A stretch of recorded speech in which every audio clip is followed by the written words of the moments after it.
বর্ষার মৌসুম প্রায় শেষের দিকে, আর এই বর্ষার পানি থাকা অবস্থাতেই আমরা আজকে চলে এসেছি আমাদের ধানের জমির আগাছা পরিষ্কার করার জন্য। আসসালামু আলাইকুম, আশা করি সকলে সুস্থ আছেন, ভালো আছেন। আমিও আল্লাহর রহমতে অনেক ভালো আছি। অনেকদিন পরে আমি আর আমার ভাতিজা দুজনে একত্রে চলে আসলাম আমাদের ধানের জমির ভাসমান আগাছা এবং জলজ আগাছা পরিষ্কার করার জন্য বিলে। আর বিলে ধানের জমিতে এসে দেখি যে এত পরিমাণ আগাছা ভাসমান ভাবে আছে এবং পানির নিচে আছে, যা পরিষ্কার করতে একটু কষ্টই হবে। একটু কষ্ট হলে হোক, তাতে কোনো সমস্যা নাই। একটু কষ্ট হলে পরবর্তীতে আমরা কিছুটা সুবিধা পাবো। আর কি সুবিধা পাবো তা ভিডিওর কোনো এক অংশে বলে দেবো ইনশাল্লাহ। আমরা জমিতে আসার পরে দেখি যে কেউ একজন আমাদের জমির মাঝখান দিয়ে জাল পেতে রেখেছে। আর আমরা জালটাকে সর্বপ্রথম একত্রে গুছিয়ে রাখলাম এক পাশে, যাতে যে জালটা পেতেছে তার যেন কোনো ক্ষতি না হয় আর আমাদের কাজ করতেও যাতে সুবিধা হয়। যাই হোক, আমরা জমির এক পাশ থেকে আগাছা পরিষ্কার করার কাজ শুরু করলাম।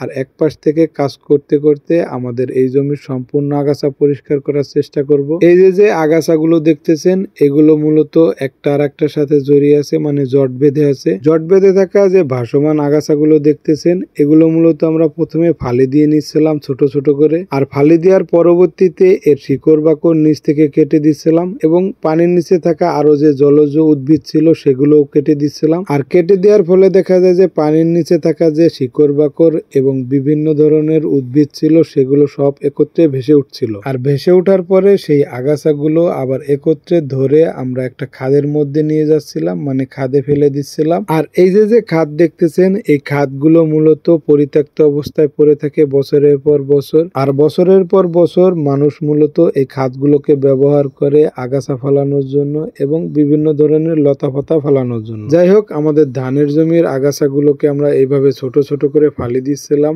আর খাদে নিয়ে ফেলতেছিলাম। আর এখন একটু বলার চেষ্টা করি যে কি কারণে বর্ষার পানি থাকা অবস্থাতেই আমাদের ধানের জমির আগাছা এবং লতা পাতাগুলোকে পরিষ্কার করে দিলাম। এই যে লতা পাতা আগাছাগুলো দেখতেছেন, এগুলো যদি বর্ষার পানিতে পরিষ্কার নাও করি, তাহলে বর্ষা যখন চলে যাবে, মানে বর্ষার পানি যখন চলে যাবে, যখন শুষ্ক মৌসুম আসবে, তখন অবশ্যই আমাদের এই আগাছাগুলোকে পরিষ্কার করতে হবে। আর যখন শুষ্ক মৌসুম আসবে, এই আগাছাগুলোকে পরিষ্কার করা একটু কষ্টই হয়ে যায়। তখন এই আগাছাগুলোকে পরিষ্কার করতে হবে, আবার এইগুলোকে মাথায় করে খাদে নিয়ে ফেলতে হবে। যে কারণে আমরা এই পানি থাকা অবস্থাতে আগাছাগুলোকে কেটে দিচ্ছি এবং ভাসিয়ে নিয়ে খাদের মধ্যে ফেলে দিচ্ছি। এখন বিষয়টা একেবারেই সহজ বললেই বলা যায়। আর তখন যখন আমরা শুষ্ক মৌসুমে করার চেষ্টা করব, তখন একটু কষ্টই হবে। যে কারণে আমরা আগে ভাগেই এই কাজটা সেরে নিলাম। যাই হোক, পর্যায়ক্রমে আমাদের এই জমির কাজটা শেষ করার পরে আমরা পরবর্তী আমাদের আর একটা জমির কাজও এই একই প্রসেসিং এ শেষ করি। তবে এই প্রসেসিং এ যে আমরা একাই কাজ করতেছি তা না, ব্যাপারটা